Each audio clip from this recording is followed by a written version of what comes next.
Yo, there was an election day this month. I had no idea. The only reason I even found out there was an election day happening was that the NBA had no games scheduled that Tuesday.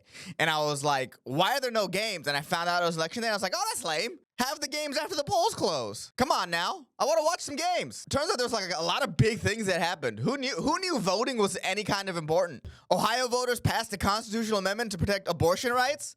This is a state that's voted red in the past 2 elections. It's pretty impressive that with this just incredibly unpopular administration that we have now, the Republicans still can't win shit. It's actually like, wow, how did they manage that? With all the things that this administration is doing wrong, to make the fight about abortion is just horrible gameplay. Are you trying to lose suburban white women Republicans? You need them.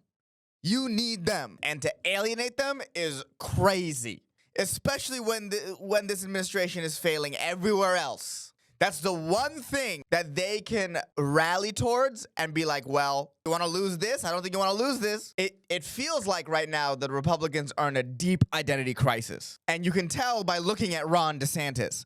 I mean, this is a man here that hates drag shows, but at the same time feels like he needs to wear high heels to identify as a presidential candidate. Bro, Andy Bashar, Kentucky governor, blue governor in a red state. Why? Made his fight about abortion. Oh, Ohio also legalized marijuana. That's pretty awesome. So Colorado passed Proposition 2, which used all the taxes on nicotine sales on preschools. That's pretty cool. So, start smoking, help the kids out. And really, that's a very pro-smoking proposition. So that's pretty cool. Let's see what else. Maine passed Question 2, which prohibits foreign spending on elections. That's pretty fire. Maine didn't pass Question 8, which was going to be like, hey, if you had a mental illness and you had like a conservatorship or a guardianship, you weren't allowed to vote. And a yes on Question 8 would have been they would allowed to vote, but Maine was like, no, hell no. No, no foreign agents, no tards, baby. That's the Maine way, son. I feel you, Maine. I get you. I don't know if I agree with you, but I get where you're coming from.